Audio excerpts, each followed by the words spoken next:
The origins of hate, despite the different strands existing, were coming from much the same place: intolerance, so through physical violence and name calling and harassment and all. Lasers, a freak. Someone called me a packy nigger and hit me. It's tranny. What is it? You're nothing but an effing lesbian. You're this, you're that, the other. Fruit Loop and a fruitcake. Yeah. Who do you think you are? What the hell do you think you are doing here? I was slightly darker skinned than a lot of people in my school, so I'm not like everybody else. I wore glasses. I had goofy teeth at the time. Unfortunately, it marked me out as different.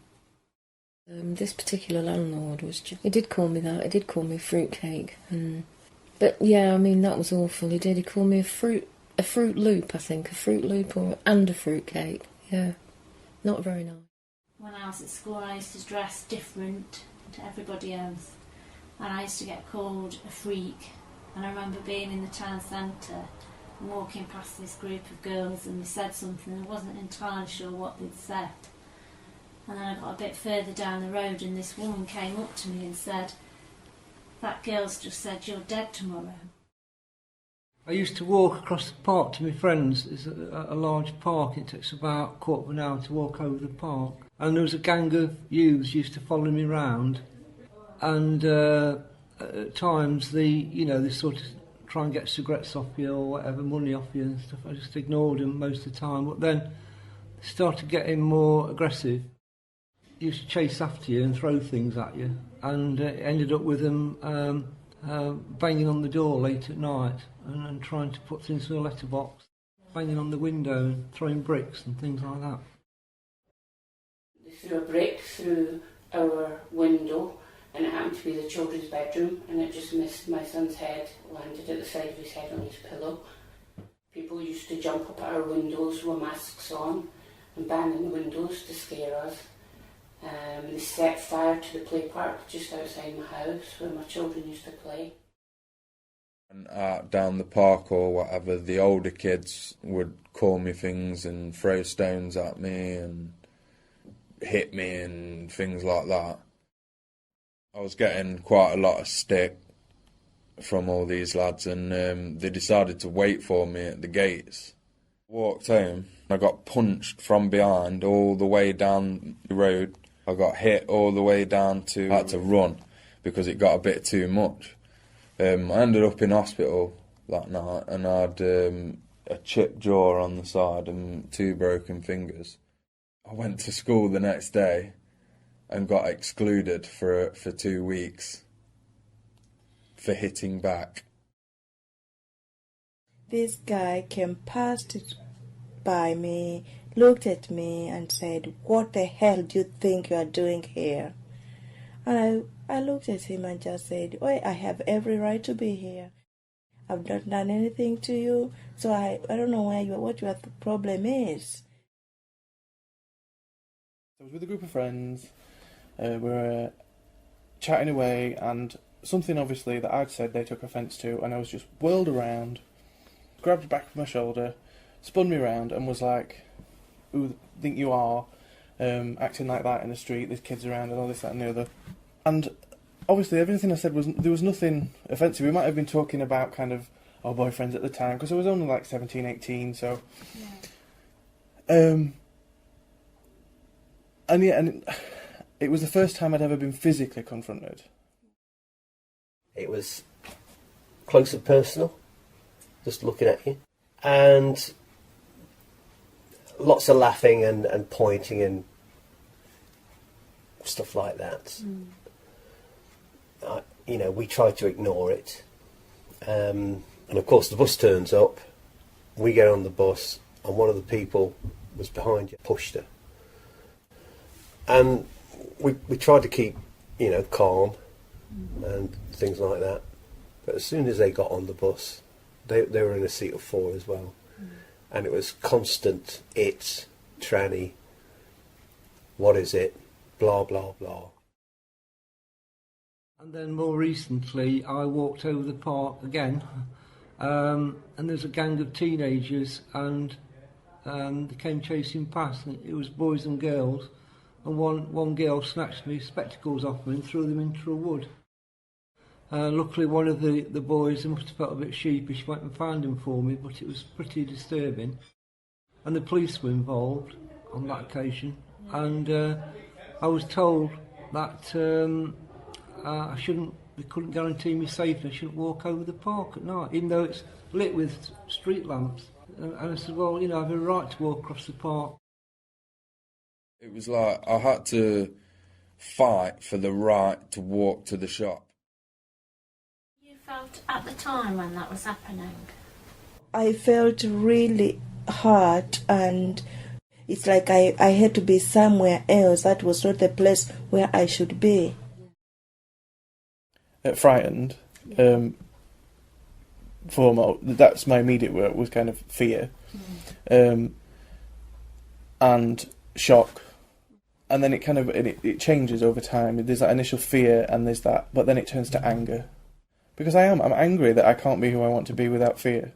I felt really, really angry. I felt frustrated. I didn't want to ever go to school again.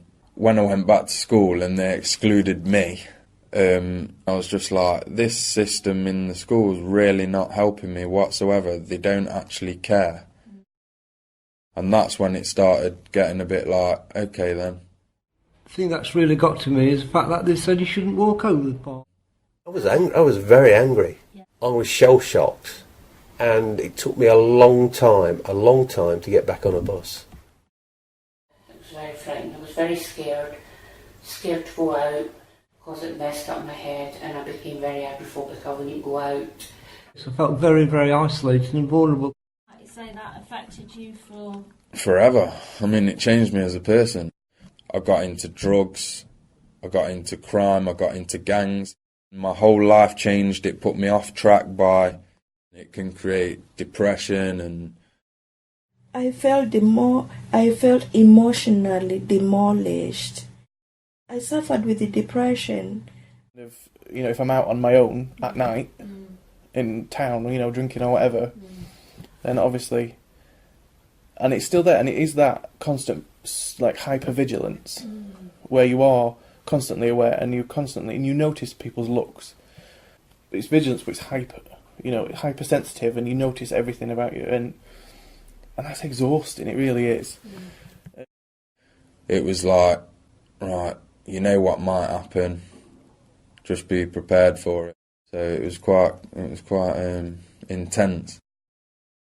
Did anybody from the community offer you any kind of support, or not one person? There was a lot of people around because it was the end of school.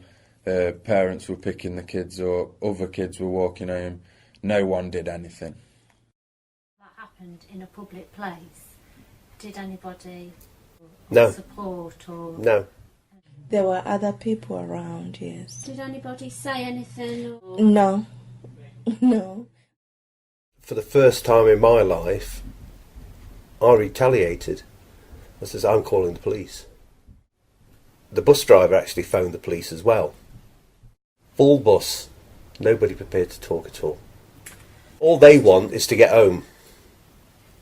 All they want to do was to get home. I might have prevented us from having to flee and come here if there was someone to help us and someone that could help us put a stop to it. So, but there wasn't a single person. There was nowhere that we could go. Ask you why you've agreed to share your experience with the exhibition? Simply because I know there are going to be a lot of people that won't, and I understand that.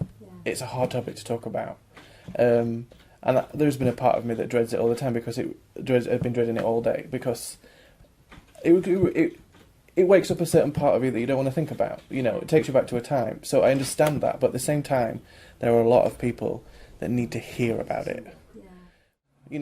Bruises fade. The psychological impact of these things don't.